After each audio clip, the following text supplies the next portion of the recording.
అదే RTV app వార్తల్ని క్షణాల్లో చదివే అవకాశం ఉంటుంది. ఒక న్యూస్ పేపర్, ఒక టెలివిజన్ ఛానల్ మీ చేతుల్లో ఎప్పుడూ ఉంటాయి. 7వ తారీఖు రోజు మన ఉప్పు నిరంజన్ రెడ్డి అనే ఒక వ్యక్తి వచ్చి మన మలయాళ పిఎస్లో కాంప్లైంట్ ఇచ్చిండు. అందులో కాంప్లైంట్ ఏంటంటే వాళ్ళ తమ్ముడు ఉప్పు రమణారెడ్డిని కొంతమంది కలిసి 2వ తారీఖు రోజు చంపి కొండగట్టు మెట్ల దారిలో పాతి పెట్టిందని ఫిర్యాదు అతనికి తెలిసిందని ఇస్తే దాని మీద మేము కేసు నమోదు చేసుకొని ఫిర్యాదు ఆధారంగా దర్యాప్తు చేపట్టినాం. దర్యాప్తులో భాగంగా ఏంటంటే ఇందులో ఈ కేసులో A1 బండి సిద్ధార్థ్ అనే వ్యక్తిని మన తర్వాత A2 వినయ్, A3 పస్తం ఈశ్వర్ వీళ్ళను ఫస్ట్ అరెస్ట్ చేస్తే ఏంటంటే వాళ్ళు ఈ ఉప్పు రమణారెడ్డి అనే వ్యక్తిని చంపేసి మెట్ల దారిలో పాతి పెట్టిందని తెలిసింది. దానికి రీజన్ ఏంటంటే ఈ బండి సిద్ధార్థ్ అండ్ వీళ్ళంతా ఒక 8 మంది వీళ్ళొక స్నేహితులు. ఈ ఉప్పు రమణారెడ్డి అనే వ్యక్తి డోసియర్ క్రిమినల్ మన మలయాళ పోలీస్ స్టేషన్లో. ఇతని మీద గతంలో పలు దొంగతనాల కేసులు ఉన్నాయి. తర్వాత ఒక 1 ఇయర్, ఒక 2 ఇయర్స్ కింద పీడీ యాక్ట్లో కూడా పోయొచ్చిండు. ఇతడు వివిధ ప్రదేశాలలో నేరాలు చేస్తూ ఇక్కడికి వచ్చినప్పుడల్లా వీళ్ళ స్నేహితులను బెదిరించేవాడు. తాగడానికి డబ్బులు ఇవ్వమని, లేకపోతే మోటార్ సైకిల్ ఇవ్వమని, లేకపోతే నేను ఇక్కడ అది చేసినా అక్కడ అది చేసినా నాకు గౌరవం ఇవ్వాలి, రెస్పెక్ట్ ఇవ్వాలనేది వీళ్ళని కొట్టడం, అది చేయడము. లాస్ట్ 3-4 ఇయర్స్ నుంచి వీళ్ళ దోస్తులలో ఏంటంటే అందరినీ కొట్టేటోడు ఒకళ్ళ తర్వాత ఒకరిని.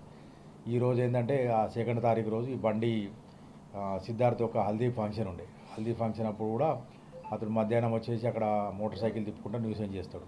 తర్వాత సాయంత్రం వీళ్ళు రాజస్థాన్ హోటల్ దగ్గరికి పోతే అక్కడ కూడా మళ్ళీ వీడు అక్కడే ఉంటాడు. అక్కడే ఉండి వీళ్ళని బెదిరిస్తాడు.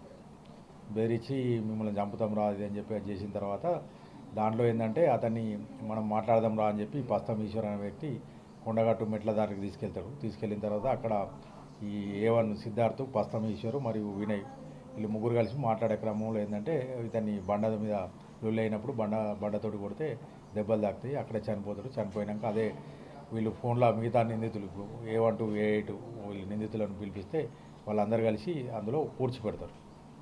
పూడ్చిపెట్టి తర్వాత ఇది మన విచారణలో భాగంగా తెలిసింది.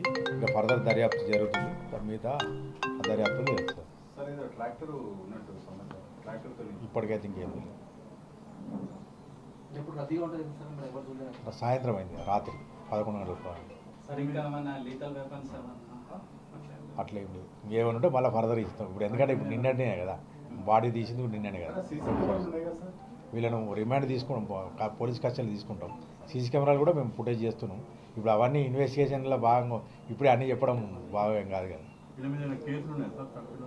వీళ్ళ మీద ఏం కేసులు లేవు. నిందితులు మాత్రం డిసీజ్డ్ మృతుడు మీద అతను డోసియర్ క్రిమినల్ 27 కేసులు ఉన్నాయి, దొంగతనం కేసు. అతడు ఇక్కడ ఉండడు, ఎక్కడెక్కడో తిరుగుతూ ఉంటాడు. వారంలో 1 రోజు 2 రోజులు లేకపోతే నెలకు 1 రోజు వచ్చి ఇక్కడ వాళ్ళతో వీళ్ళతో కాదు చిన్న గొడవలు అందరితోటి విలేజ్లో కూడా పెట్టుకుంటా ఉంటాడు.